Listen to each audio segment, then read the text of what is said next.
Hi, and welcome to Find What Moves You. My name's Tracy, and it's my dream to inspire people to stay active and healthy for their entire lives, especially as we age. People tend to slow down and forget about exercise. So I want to inspire people to stay flexible and strong for longevity and vitality. And for today, I have with me someone who inspires me every day.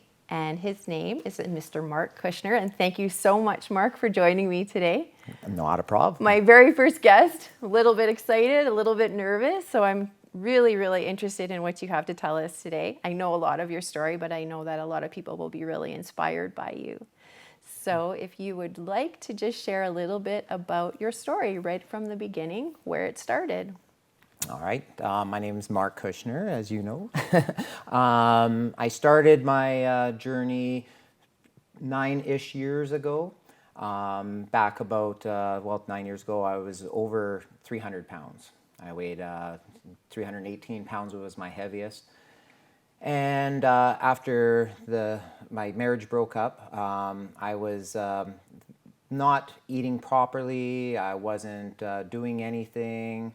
To get to 300 pounds, you don't do a lot to start with, right? So it's, you drink some beer on the weekends, things like that. So I started getting sick in a way because I was not eating properly, wasn't eating healthy. And I come to a realization after about 6 months or so that I needed to be healthy so I could be around for my kids. And so I started reading, doing some research on on the internet. I bought some books and started reading about eating healthy, eating properly, and then I started to exercise. And exercise at that time was I'd walk around from my house around Boulevard and back home, take me about an hour and 45 minutes. I'd do it every day or two. And then while I was watching some TV, I had a couple 10-pound weights that I would lift and do a couple sit-ups or something like that. And I started losing more weight and I started getting healthier.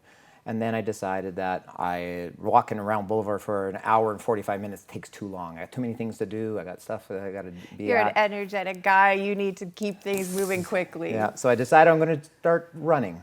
And so I downloaded run walk type of a little chart. It says run for 1 minute, walk for 4. I'm going to do that. Put my runners on. I run to the top of the street and I run down the block, and I'm thinking, that was about 30 seconds in. I thought, oh, that's it. I'm going to just run through the laneway and go home. But I kept going, and that led me into, just kept on going that day. And then every day I would go out and just go a little bit more until I was at a point where I would run for 5 minutes, walk for a little bit, and then eventually I got to a point where I was getting pretty healthy. And at that point I had lost a bunch of weight. The workouts were going good, and I was eating really well. So then I heard on the radio that the Thunder Bay they were having the triathlon at the Boulevard Lake. Okay, just a second. You're going from lifting a couple of 10-pound weights on your couch to I'm going to do a triathlon. Yep. Can you just let people know what that involves? Well, the triathlon, the one we had in Thunder Bay, it was they were Olympic and sprint distances. So a triathlon is swim, bike, and run. So and different distances, all the way up to like Ironmans, and which are so I decided I want to do that. So I started going to the pool every day right after work. I started to get on my bike, and then I continued my running until that June when we had the triathlon. And my first time I ever ran 5K continuous was at that triathlon, my very first one. Okay, that's a feat within itself. So can you say that, from where you started to see an improvement, and that's where all this inspiration and motivation came from? Absolutely. So once you see, you lose a little bit of weight, you see muscle mass. Muscle mass is awesome because all of a sudden, I can see definition. I see, so you start seeing that kind of progress where, and it's not easy. It's hard work. You're constantly working at it, you're constantly doing something, you're moving all the time. And then there's injuries, there's soreness, there's, hunger, there's, things you want to eat that you can't or you shouldn't. So it was a tough go at first, and then you get into a groove after a while, and then it starts getting better and better as you go along. So one more thing that I don't want to focus on it, but I do want to mention in the beginning, I had said that, I like people to be inspired as they age. And somewhere around, I don't know where it happens, 30, 35, 40, people get more comfortable on their couches. So I do want you to mention or say how old you are right now. Right now I'm 54. A fabulous 54. A fabulous 54. And where you were when you started. How old were you? I was, 44, 45. So it really hasn't been all that long for you. No, it hasn't. Yeah, we're still inside of 10 years for you. Absolutely, yeah. But maintenance is key, and you're very dedicated to that. Every day I do something. So the triathlon, how did it go for you? Triathlon was, I don't remember much of it because it's like a blur, but the biggest thing that I got out of it was, one, I finished, and two, Amazing. the most amazing part was, and I was telling you this a couple weeks ago, was I went to go get my bike, and the volunteers were stopping everybody at the bike corral, and he said, "Athletes only beyond this point," and he looked at me and pointed, says, "You can go through, sir." And they called me an athlete, and I thought, oh, he an athlete, and I was so excited about that. And that was like such an inspiration that, here's me who didn't do anything at all before, is now all of a sudden somebody's calling me an athlete. And that was very exciting to me, and that really kind of kept me going. Family and friends notice a change in you? I would hope so. Not just physically, but yeah, I mean they emotionally, did, mentally, because things you went through, you mentioned at that the time, beginning. I was still had some, going through a lot of stuff, and eventually, you start getting into a better spot in your life, because once you're feeling better and you're working and out and you're doing all this stuff, it's uplifting for your mind, your soul, your body, and There's a definite chain reaction that happens, right? absolutely. Yeah, and you have a couple of kids that you had to be present for. Yes. So thank you very much. We are going to continue talking in a couple of minutes, but for right now, we're going to take a short break.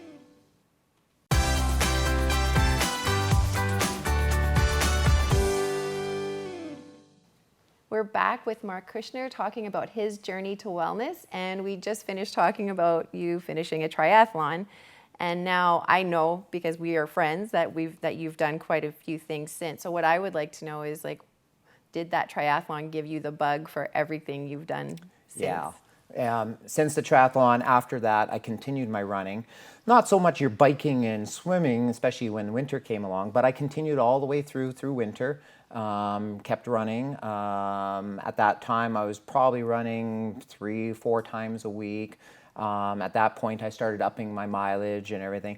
And then I started setting some goals. I started saying, well, I'm going to do the 10-miler in the spring. So I worked towards that, did the 10-miler, my first one. Didn't do as great as I thought I would do, but I did. I finished it again. But you finished it. And I know myself, going from 5K, I mean, I know you had a triathlon in there, but going from being a 5K runner to being a 10-miler, that's a big jump. It was a big whole difference. Different thing. But again, my training and more reading, more research, and then now I'm right into reading more about running and endurance and everything like that. So that is really important to know that you're doing it right. You're not Absolutely, only yeah. doing it, but now you're researching to make sure you're being healthy and safe, because you were coming from a place of not being healthy. You don't want to get an injury or do things unsafely. Right. And again, every so often, muscle problems or legs or something like that. But I was running really well. I had some advice from people that have run in the past and everything. So, I was doing it properly. I wasn't injuring myself and anything. So I just kept on going. Like I said, did the 10-miler. That following fall, or that year in the fall, I did my first half marathon with Miles of the Giant Marathon. And after that, again, I did well on that, and then I just continued on all through that winter, and I set a goal. I signed up for Grandma's Marathon, for the full marathon. So 43 kilometers, And Just a short little stint. yeah, I started working towards that. And in the meantime, I started signing up for little 5K, 10K races where I'm starting to go a little bit harder. I know you say little 5K, Little 10K yeah. now, but to most people, that's still a good distance. Yeah, But for you, that's true. what it feels like now. Now it does, yeah, exactly. Yeah. When I first ran my first 5K, I would say, oh, how can anybody run 10K? How can anybody run 16K, you know, for a 10 miler or a half marathon? That's crazy. And then Ridiculous. as each one you get to, I'm thinking, oh, the next one's okay. I can do the next one. I can do the next one. But I ended up doing Grandma's Marathon, my very first one. I did it in under 4 hours, and which was an amazing feat for myself at that time. I was very excited about that. And like I said, in the meantime, I joined a running group here in town. I started doing some of their races.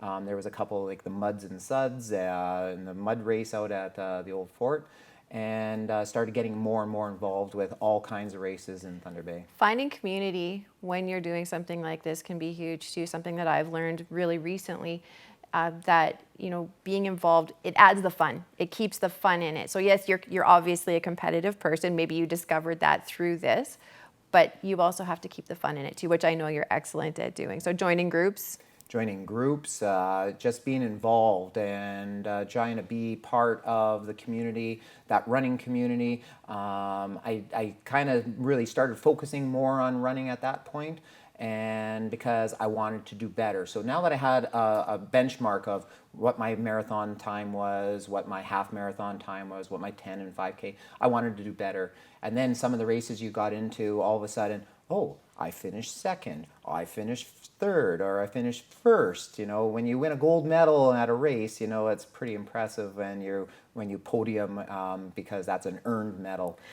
Can I ask you though, when you got your medal for the triathlon, the very first thing you ever did it not feel exactly the same? I didn't get a medal at the first. You didn't get one. Okay. No, When you got your finishing time then, how's that? That was great. You know, Yeah. that I actually finished and stuff. Like I couldn't even tell you what my finishing time was. Because it didn't matter. At that point it didn't even matter. So now you've done Grandma's.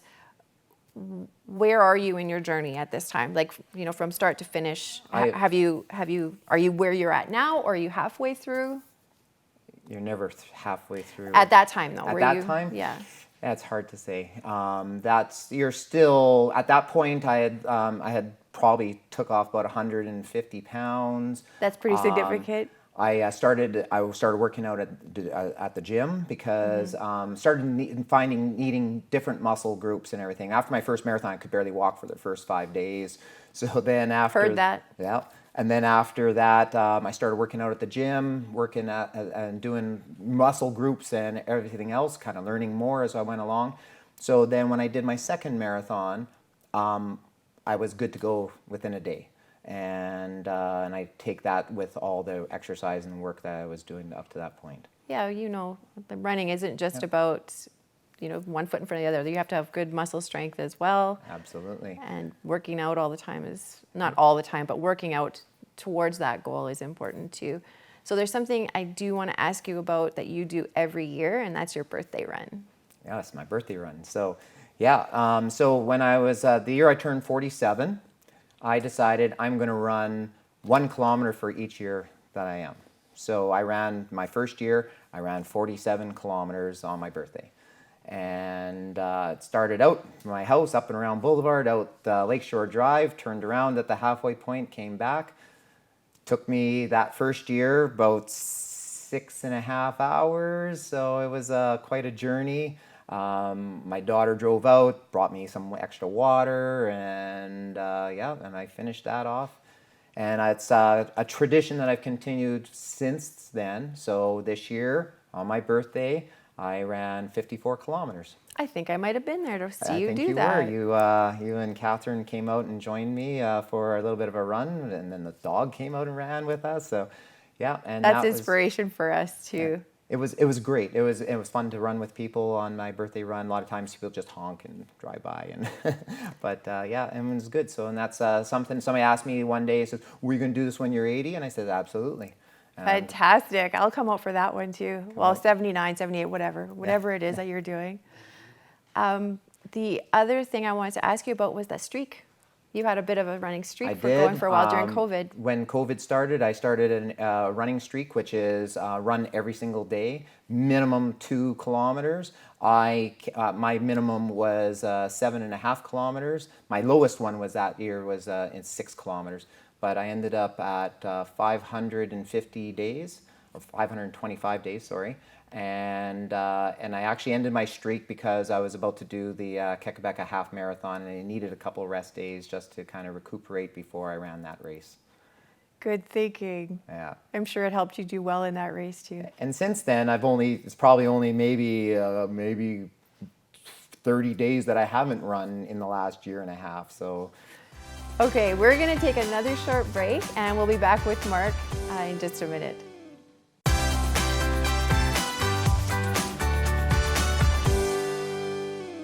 We're back again with Mark, who is telling us about his incredible journey to wellness. And I just wanted to ask you, Mark, you're very fit now. I won't say you don't have anywhere else you can go from here as far as your fitness level goes. You have maintenance, obviously.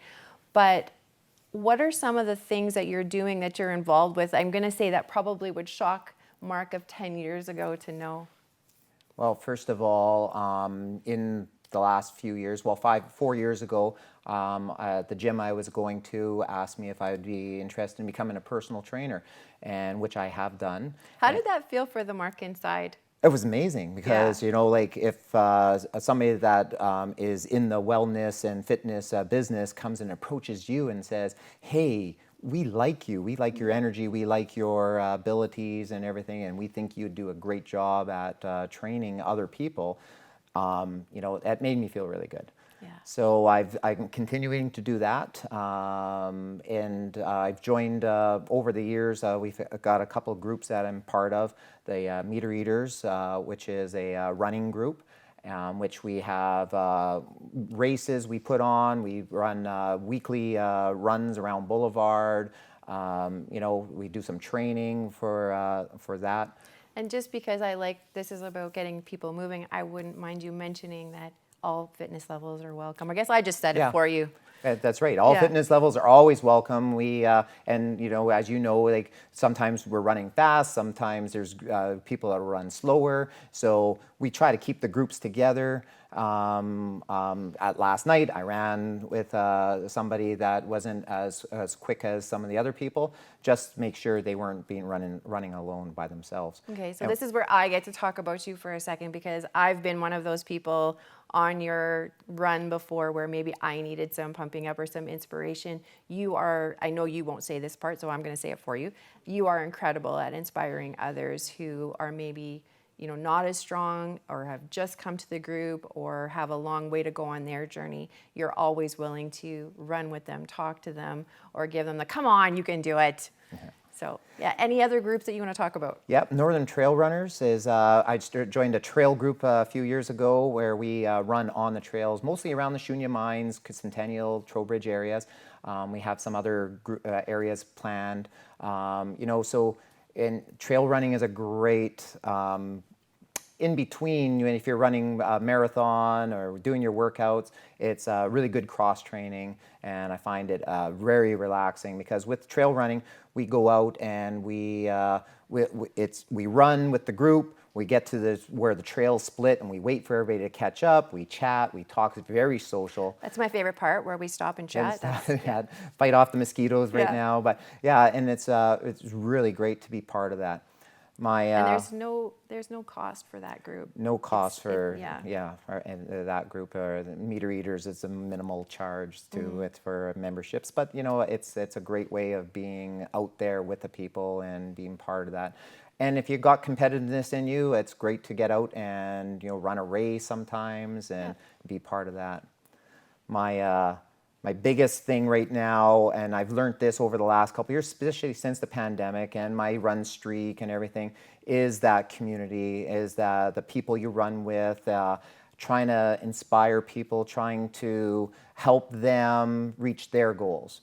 You learn that as a personal trainer at the gym. I'm learning that a lot with people that are running, trying to help people get to where they want to be. I think there's for people that are just starting, they often feel like, oh, I don't belong here, or, you know, people are going to judge me. But I have found through the years that I've spent in running or working out that the only thing I ever think when I see somebody starting out is, man, good for you. Yeah. And I'm sure you see a lot of that as well. Absolutely. There's nobody that runs slow, nobody that runs fast. You're all runners. We all go out, Yeah. we all enjoy it. And people have that feeling that, oh, I'm not fast, I'm not going to go join that group. Come on out, join our groups, you run with somebody. Running with people are better. I ran solo for years and years, and I am having more fun now running with my groups than I ever did running by myself. So. Any more groups that you belong to? Volunteer things that you do? I'm keeping you healthy of mind? Yeah, healthy of mind. Yeah, I'm part of the Shriners. We raise money for sick children and to transport them to the sick children hospitals and everything. I'm quite proud of that. I was president. As you should be. Yes, was president of that for a couple of years, and right now it's just I'm vice president of the meter readers. And we get out there, and like I said, I just try to You're an do involved as much guy. as I can. Yeah, you like to get involved when you're on a board or Somebody like when you asks belong to a me, group. I Yeah, do it. you're right? there So, for it. So I know that I know what you've done lately. I know you ran a 24-hour relay because I was on your team, and I know that you ran the Ottawa Marathon because we were there as a group. What's next for you? Well, my biggest goal is I've run now 10 full marathons, like 30 half marathons. I've run numerous other races, upriver running. I didn't know about the 30. Congratulations. Yes, thank and you. congratulations on all of them, but I didn't know I that's got a all the big medals number. hanging on my wall, so my wall's going to fall over one day. Yeah, probably. But we do 25K races and everything. My biggest goal is one day I would like to get to Boston. I'd love to run Boston Marathon just once, just to say I did it and everything. So you say you would like to get to Boston, and it's not, Boston's on a race you just sign up for. No, you have to qualify, so you have to have a specific time or under to qualify to sign up for that race. So I'm close. I did qualify just prior to the pandemic, but I couldn't run the race due to the pandemic. So so you have to re-qualify again. So that's my goals. I know enough about you to know that if you said it out loud and it's being recorded, I know you're going to do it. There's no question. I will do. Somebody told me you have to run 10 marathons before you qualify. So Okay. I did. I counted my medals this morning, made sure that that's that's 10. why you So know, I know okay. exactly. Yeah. So I was looking at them this morning. So Other sports? other sports, anything, biking, mountain biking, rollerblading. Tried to get my dog to pull me on the rollerblades the other day. It didn't work well. But yeah, anything. We've been kayak. I bet your dog, I understand why. So kayaking, hiking, you know, and anything that keeps you moving. That's the important thing. What I tell people is get out there, keep moving, keep doing stuff. Just going to the gym and working out for half an hour every couple days isn't going to be enough. If you want to keep moving and keep active and feel good, you got to do multiple things, get out there and enjoy it. We live in a wonderful city. A friend of ours, you know, he was from Southern Ontario. He just, I see through his eyes now how wonderful of a place this really is, because you know sometimes we forget about it. We forget that we live 2 minutes from Boulevard Lake and Shunya Mines, or the biggest lake you know in the world. So we're sitting on it, and we need to get out there and enjoy that nature. You enjoy it. It brings you happiness, peace. You know, a lot of time to think if you're running by yourself. Lots of time to have fun when you're running with other people. So, Mark, I just want to thank you so much for doing this. You've got so much to tell and so much to offer, and you're always, you know, incredibly helpful. And I know if anyone ever looks you up for advice on running or any other sport or just staying active, you're more than happy to give that advice. absolutely. Thank you so much for watching. I hope you enjoyed this, and till next time.